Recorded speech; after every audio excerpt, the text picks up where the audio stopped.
कहानी का शीर्षक है माँ की चुप्पी पापा का सम्मान। छुट्टियों का नाम आते ही मन खिल उठता था। जैसे ही स्कूल बंद होते हम शहर की भाग दौड़ छोड़कर अपने गांव की तरफ निकल पड़ते। नानी का घर, दादी का आंगन और वो खुली हवा, सब कुछ किसी जादू से कम नहीं लगता था। वहाँ ना कोई टेंशन थी, ना कोई कमी महसूस होती थी, बस हंसी, खेल और ढेर सारी बातें। गांव में जब भी लोग मिलते एक सवाल जरूर पूछते, बेटा तुम्हारे पापा क्या करते हैं?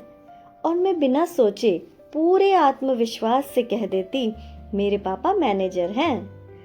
मुझे सच में नहीं पता था कि पापा क्या करते हैं, लेकिन मैनेजर शब्द सुनने में अच्छा लगता था और शायद मुझे अपने पापा पर गर्व जताने का यही तरीका आता था।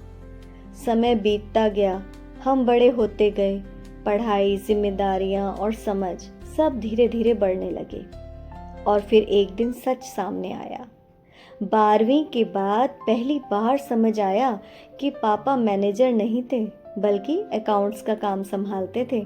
एक साधारण नौकरी जिसमें तनख्वाह भी बहुत ज्यादा नहीं थी।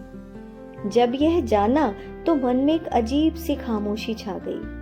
सोचने लगी, इतनी कम आय में मम्मी पापा ने हमारा बचपन इतना खूबसूरत कैसे बना दिया। हमें कभी एहसास ही नहीं होने दिया कि घर में कितनी सीमाएं हैं। ना कोई शिकायत, ना कोई कमी, बस प्यार ही प्यार।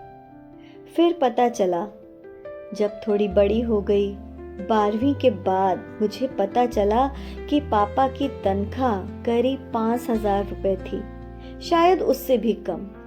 उस दौर में भी यह बहुत बड़ी रकम नहीं थी, लेकिन मम्मी ने जिस तरह उस छोटे से बजट में घर चलाया, बच्चों की हर जरूरत पूरी की, वो किसी जादू से कम नहीं था।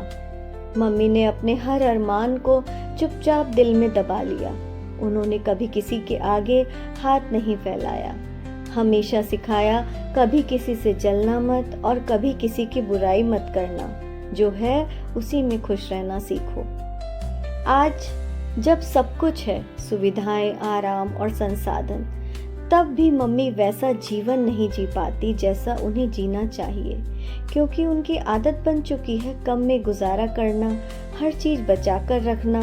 वो संघर्ष उनकी दिनचर्या का एक हिस्सा बन गया है। लेकिन यही संघर्ष, यही सादगी और यही संस्कार हमारी सबसे बड़ी पूंजी है। आज जब पीछे मुड़कर देखती हूँ तो महसूस होता है मैं सच में बहुत सौभाग्यशाली हूँ, क्योंकि मुझे ऐसे माँ बाप मिले जिन्होंने अपनी जिंदगी सादगी में जी, लेकिन हमारे बचपन को खुशियों से भर दिया, बिना किसी दिखावे के, बिना किसी शिकायत के।